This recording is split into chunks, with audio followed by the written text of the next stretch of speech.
नमस्कार दर्शकों, मैं आर्यश अग्निहोत्री आप सबका स्वागत करता हूं। दर्शकों, आज हम बात करेंगे अप्रैल 2025 मकर राशि वालों के लिए कैसा रहने वाला है। अप्रैल का महीना बड़ा खास रहने वाला है क्योंकि शनि की साढ़े साती भी समाप्त होगी और 5 ग्रहों की युति आपके तीसरे भाव में बनने वाली है, जो कि विस्फोटक परिणाम जो है मिलेंगे। ऐसे में अप्रैल के महीने में कौन कौन से ग्रहों का राशि परिवर्तन होगा, ग्रहों के राशि परिवर्तन से कौन कौन से क्षेत्रों में क्या क्या बदलाव देखने को मिलेगा, हम बात करेंगे आपके सभी क्षेत्रों के बारे में। आपके स्वास्थ्य के बारे में, आपके धन के बारे में, आपके नौकरी के बारे में, आपके व्यापार के बारे में, आपके शिक्षा के बारे में, आपके संतान के बारे में, लव लाइफ के बारे में, वैवाहिक जीवन के बारे में, कंपटीशन के बारे में, भाग्य के बारे में, लाभ हानि के बारे में और विदेश की यात्राओं के बारे में आदि हम सभी क्षेत्रों के बारे में सटीक और सही जानकारी देने का प्रयास करेंगे। तो आइए जानते हैं। अप्रैल का महीना सबसे ज्यादा विशेष रहने वाला है क्योंकि लगभग 7.5 वर्षों से जो शनि की साढ़े साती चल रही थी 29 मार्च 2025 को पूरी तरह समाप्त हो जाएगी। ऐसे में शनि आने वाले समय पर अपना क्या प्रभाव डालेंगे। जो शनि की साढ़े साती चल रही थी, लोग जो इतने परेशान थे, कई क्षेत्रों में परेशानियां जो उत्पन्न हुई थी, क्या अब राहत मिलेगी या उसी प्रकार स्थिति बनी रहेगी। ये जो आप कुंडली देख रहे हैं अप्रैल 2025 की कुंडली है और ग्रहों की स्थिति जो है इस प्रकार से। 5 ग्रहों की जो युति है ये आपके तीसरे भाव में होगी। तीसरे ही भाव में सूर्य, शनि, राहु, शुक्र और बुध, ये पांचों ग्रह गोचर करेंगे। अप्रैल के महीने में 14 अप्रैल को सूर्य का राशि परिवर्तन होगा। सूर्य चौथे भाव में उच्च राशि में गोचर करेंगे। यह अद्भुत संयोग रहेगा। अन्य 4 ग्रह जो है ये यहीं पर विराजमान रहेंगे अप्रैल के महीने में। गुरु जो है पंचम भाव में वृषभ राशि में रहेंगे और मंगल का राशि परिवर्तन होगा। मंगल 3 अप्रैल को राशि परिवर्तन करके आपके सप्तम भाव में कर्क राशि में गोचर करेंगे। केतु आपके भाग्य भाव में गोचर करेंगे। तो ग्रहों की स्थिति इस प्रकार से रहने वाली है। अब हम जान लेते हैं कि इन ग्रहों का प्रभाव हमारे कौन कौन से क्षेत्रों में पड़ने वाला है, हमारे ऊपर कैसा रहेगा, बचाव के लिए हमें क्या उपाय भी करने चाहिए और क्या हमें लाभ उठाना चाहिए। सबसे पहले तो हम बात करेंगे शनि के बारे में, क्योंकि मकर राशि के स्वामी शनि होते हैं और शनि जो है लगन के भी स्वामी है और द्वितीय भाव धन के भी स्वामी है। गोचर करेंगे जो है आपके तीसरे भाव में। अब तीसरे भाव में शनि का गोचर सबसे बढ़िया माना जाता है।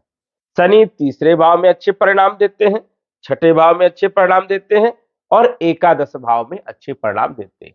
इन 3 भावों में गोचर के अनुसार से शनि का जो गोचर है ये सबसे बढ़िया माना जाता है। हालांकि अन्य स्थानों पर भी शनि जो है सामान्य रूप से परिणाम देने का काम करते हैं, लेकिन तीसरे भाव में सबसे अच्छे माने जाते हैं। आने वाले 2.5 वर्ष तक शनि का जो गोचर होगा वो आपके तीसरे भाव में ही होने वाला है। स्वास्थ्य के लिहाजा से अप्रैल का महीना बढ़िया रहेगा। वही धन के हिसाब से यदि हम देखें तो धन की स्थिति बढ़िया रहेगी। अद्भुत परिणाम देखने को मिलेंगे। शनि की जब साढ़े साती प्रारंभ हुई थी 2017 में, तब बहुत सारी परेशानियां उत्पन्न हुई थी। 2020 से भी जब दूसरा चरण चालू हुआ तब जो है विशेष रूप से परेशानियां देखने को मिला। तीसरा चरण जब प्रारंभ हुआ 2023 में, तब जो है अलग प्रकार की परेशानियां देखने को मिली। 2025 में शनि की साढ़े साती जब समाप्त हो गई तो साढ़े साती समाप्त होने के बाद अलग प्रकार के परिणाम देखने को मिले। अप्रैल का जो महीना है वो पहला महीना आपका रहेगा शनि की साढ़े साती समाप्त होने के लिए। अब पहला महीना जो आपका बीतेगा वो तो देखा जाए तो अद्भुत रहेगा, क्योंकि शनि अपने मित्र राहु के साथ गोचर करेंगे, शनि अपने मित्र शुक्र के साथ गोचर करेंगे, शनि अपने मित्र बुध के साथ गोचर करेंगे। लेकिन 14 तारीख तक, 14 अप्रैल तक सूर्य भी जो है शनि के साथ गोचर करेंगे, जो कि शनि के शत्रु माने जाते हैं। तो शनि अपनी सेना को लेकर के तीसरे भाव में गोचर करेंगे। इस कारण से मकर राशि वालों को अद्भुत परिणाम देने का काम करेंगे। शनि का एक रोल होता है कि जिस स्थान में शनि बैठते हैं उस स्थान के फलों में वृद्धि कर देते हैं। शनि तीसरे भाव के फलों में वृद्धि करेंगे और शनि जिस स्थान के मालिक होते हैं उस स्थान के फलों में भी वृद्धि करने का काम करते हैं। लेकिन शनि जहां जहां पर देखते हैं वहां वहां पर परेशानियां उत्पन्न करने का काम करते हैं। शनि लगन के मालिक हैं, तो अप्रैल के महीने में स्वास्थ्य बहुत अच्छा रहेगा, कॉन्फिडेंस बहुत अच्छा रहेगा, कोई बड़ी अपॉर्चुनिटी आपको मिल सकती है, प्रमोशन मिल सकता है या ग्रोथ आपको मिल सकती है। धन के मालिक हैं, तो स्वाभाविक है कि आर्थिक स्थिति मजबूत होगी, धन के स्रोत पैदा होंगी, पराक्रम के द्वारा सफलताएं मिलेगी, यात्राएं हो सकती है और जो आपके सिर पर बोझ बना हुआ था वो बोझ जो है अप्रैल के महीने में उतर जाएगा। ऐसा महसूस होगा, ऐसा फील होगा कि पूरी तरह से स्वतंत्रता जैसा। शनि जो है जब तीसरे भाव में गोचर करते हैं तो धार्मिक यात्राएं भी करवाते हैं। वही व्यक्ति मेहनत करता है तो उसमें सफलताएं मिलती है क्योंकि ये तीसरा भाव पराक्रम का है, मेहनत का है। यदि आप आईटी सेक्टर में हैं, इंजीनियरिंग फील्ड में हैं, नेटवर्किंग वाले क्षेत्र में हैं या फिर जो है कंस्ट्रक्शन वाले क्षेत्र में हैं या फिर आप जो है लॉयर हैं, जज हैं, पत्रकारिता से जुड़े हुए काम कर रहे हैं, यात्राओं से जुड़े हुए काम कर रहे हैं, मशीनरी से जुड़े हुए काम कर रहे हैं, प्राइवेट सेक्टर में नौकरी कर रहे हैं, लेबर कास्ट से जुड़े हुए काम कर रहे हैं, तो शनि आपको अप्रैल के महीने में अच्छे परिणाम देने का काम करेंगे। वही देखा जाए तो पराक्रम के द्वारा बड़ी उपलब्धि भी जो है देने का काम करते हैं। तो शनि का गोचर आपके लिए बढ़िया रहने वाला है। धन से संबंधित परेशानी और हेल्थ से जुड़ी हुई समस्याओं को दूर करने का काम करेंगे। वही देखा जाए तो गुरु जो कि आपके पंचम भाव में विराजमान है, तीसरे भाव के मालिक है और ये आपके 12वें भाव के भी मालिक है। अब गुरु का पंचम भाव में गोचर तो अच्छा माना जाता है, स्वाभाविक है क्योंकि यहाँ पर कारक माने जाते हैं। पराक्रम के मालिक है तो बल पराक्रम में वृद्धि के साथ साथ बड़े बड़े लाभ देने का काम करेंगे। 12वें भाव के मालिक हैं जिन लोगों को विदेश जाना है शिक्षा प्राप्त करने के लिए, नौकरी के लिए, बिजनेस के लिए, वो बिल्कुल जा सकते हैं एक अच्छी स्थिति में। क्योंकि तीसरा भाव जो होता है ये ग्रीन कार्ड का भी होता है, पासपोर्ट का भी होता है, वीजा का भी होता है, तो यहाँ से अच्छे परिणाम देखने को मिलेंगे। गुरु की स्थिति बढ़िया होने के कारण शिक्षा बहुत अच्छी रहेगी, विदेश में शिक्षा के अच्छे योग बनते हैं। संतान के लिए यदि आप प्रयासरत है तो संतान का सुख मिलेगा। लव लाइफ में कोई यदि परेशानी चल रही थी तो दूर होगी और आर्थिक स्थिति, फाइनेंशियल स्थिति आपकी मजबूत होगी। विदेश से जुड़े हुए कार्यों में लाभ होगा, एक्सपोर्ट इंपोर्ट में भी लाभ होगा और यदि आप विदेश में रह रहे हैं तो उन लोगों के लिए भी स्थिति बढ़िया है। गुरु की पंचम दृष्टि भाग्य भाव में होने के कारण भाग्य में वृद्धि होगी, भाग्य से लाभ मिलेगा, पिता के साथ संबंध मजबूत बनेंगे। लाभ भाव में सप्तम दृष्टि होने के कारण लाभ भी होंगे, आय में वृद्धि भी होगी और नवम दृष्टि लगन भाव में होने के कारण स्वास्थ्य अच्छा रहेगा, काम करने का मन लगेगा, आलस्य दूर होगी और अपॉर्चुनिटी भी देने का काम करेंगे। तो गुरु की जो सिचुएशन है ये आपके लिए बड़ी शानदार रहने वाली है अप्रैल के महीने में। मंगल जो कि आपके चौथे भाव के मालिक है और लाभ भाव के मालिक है। मंगल का गोचर छठे भाव में तो अच्छा माना जाता है। भूमि, भवन, प्रॉपर्टी, मकान, वाहन से संबंधित कार्यों में लाभ देने का काम करेंगे। लेकिन यही मंगल राशि परिवर्तन करेंगे 3 अप्रैल को और सप्तम भाव में गोचर करेंगे। अब सप्तम भाव में कुछ क्षेत्रों पर लाभ देंगे लेकिन कुछ क्षेत्रों पर परेशानियां भी उत्पन्न करने का काम करेंगे। जैसे कि भूमि, भवन, प्रॉपर्टी से जुड़े हुए कार्यों में तो लाभ देंगे, वही आय के माध्यम को बढ़ाने का काम करेंगे। कमीशन वाले क्षेत्र, प्रॉपर्टी वाले क्षेत्र, पुलिस, फौज, आर्मी, वन विभाग, इन सभी क्षेत्रों पर एक अच्छा प्रभाव तो रहेगा लेकिन कुछ गलत डिसीजन भी हो सकते हैं। जैसे जल्दीबाजी में आपका काम खराब हो सकता है, वही किसी के साथ मनमुटाव हो सकता है, उग्रता बढ़ेगी और गुस्सा हावी होगी। पत्नी के साथ संबंध खराब हो सकते हैं, पति के साथ संबंध खराब हो सकते हैं, पार्टनरशिप में भी दिक्कत आ सकती है। तो इन क्षेत्रों पर आपको सावधानी रखना है। आपके स्वभाव में चिड़चिड़ापन हो सकता है अप्रैल के महीने में, इस कारण से किसी के साथ लड़ाई झगड़े वाली स्थिति भी पैदा हो सकती है, तो बड़ी सावधानी भी आपको रखना है। सप्तम भाव में दाम्पत्य जीवन में भी दिक्कत देने का काम करते हैं मंगल। इसलिए इन क्षेत्रों पर ध्यान रखना है।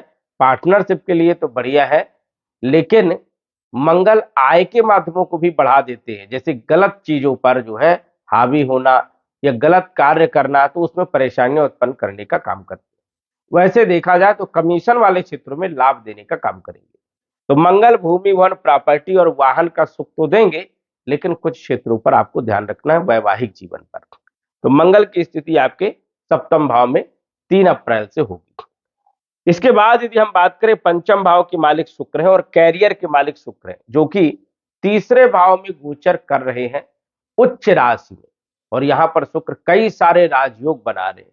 लक्ष्मी नारायण राजयोग बुध और शुक्र के द्वारा बनता है। शुक्र यहां पर उच्च राशि में गोचर कर रहे हैं। सूर्य और बुध, बुधादित्य राजयोग भी यहां पर बन रहा है।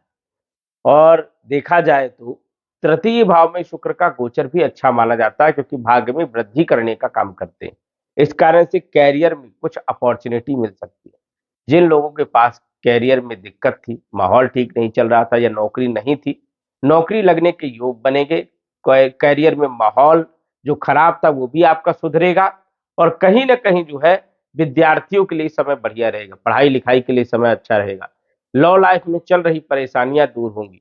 साथ ही साथ जो है फाइनेंशियल स्थिति आपकी मजबूत होगी। संतान के लिए समय अच्छा है, संतान प्राप्ति के लिए तो ये एक अच्छी स्थिति रहने वाली है शुक्र की, क्योंकि शुक्र उच्च राशि में गोचर करेंगे। बुध के बारे में बात करें, बुध आपके छठे भाव के मालिक है, भाग्य भाव के मालिक है, गोचर कर रहे हैं तीसरे भाव में। और यहां पर बुध जो है नीच भंग राजयोग बना रहे हैं। नीच राशि में गोचर कर रहे हैं, लेकिन यही नीच भंग होकर के राजयोग बन गया तो भाग्य में वृद्धि भी होगी। रोग, ऋण और शत्रु समाप्त होंगे। शत्रु परेशान कर रहे थे, अब वो शांत होंगे। वही कंपटीशन में भी सफलता मिलेगी। और जिनके पास नई नौकरी नहीं है, उन लोगों को नौकरी के भी योग अच्छे बनने वाले हैं अप्रैल के महीने में। तो ये एक अच्छी स्थिति रहेगी और भाग्य का साथ भी मिलेगा। सूर्यदेव, जो कि आपकी कुंडली के अनुसार से, राशि के अनुसार से अष्टम भाव के मालिक गोचर कर रहे हैं तृतीय भाव में। अब सूर्य तृतीय भाव में अच्छे परिणाम तो देते हैं, लेकिन सूर्य के 14 अप्रैल तक उतने अच्छे परिणाम देखने को नहीं मिलेंगे, क्योंकि राहु के साथ सूर्य ग्रहण में है। इस कारण से यहां पर स्थिति उतनी बढ़िया नहीं। हालांकि शनि के साथ राहु यहां पर प्रेत दोष भी बना रहे हैं, बुध के साथ राहु जड़ दोष भी बना रहे हैं, और शुक्र के साथ राहु यहां पर चारित्रिक दोष भी बना रहे हैं। लेकिन ये दोष कोई खास प्रभावी नहीं रहेंगे। लेकिन सूर्य के साथ जो राहु की युति रहेगी, क्योंकि शनि की भी युति रहेगी, इस कारण से थोड़ा सा कॉन्फिडेंस लो हो सकता है। वही देखा जाए तो पिता के साथ संबंध आपको मजबूत करके चलना है। और यदि आप राजनीति वाले क्षेत्र में है, सरकारी क्षेत्र में है, तो 1 अप्रैल से लेकर के 14 अप्रैल तक थोड़ा सतर्क भी रहना है।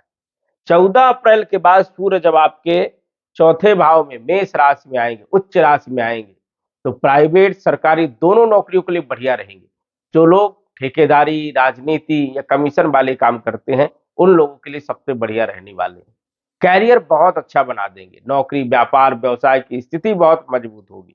तो ये एक अच्छी स्थिति रहने वाली, व्यापारिक स्थिति भी अच्छी रहने वाली है। तो सूर्य जो है चौथे भाव में उच्च राशि में गोचर करेंगे। फंसा हुआ पैसा दिलवाने का काम करेंगे, अचानक धन लाभ भी देने का काम करेंगे, अचानक प्रतिष्ठा भी देने का काम करेंगे, मान सम्मान देने का काम भी करेंगे। तो ये एक अच्छी स्थिति आपके लिए रहने वाली है।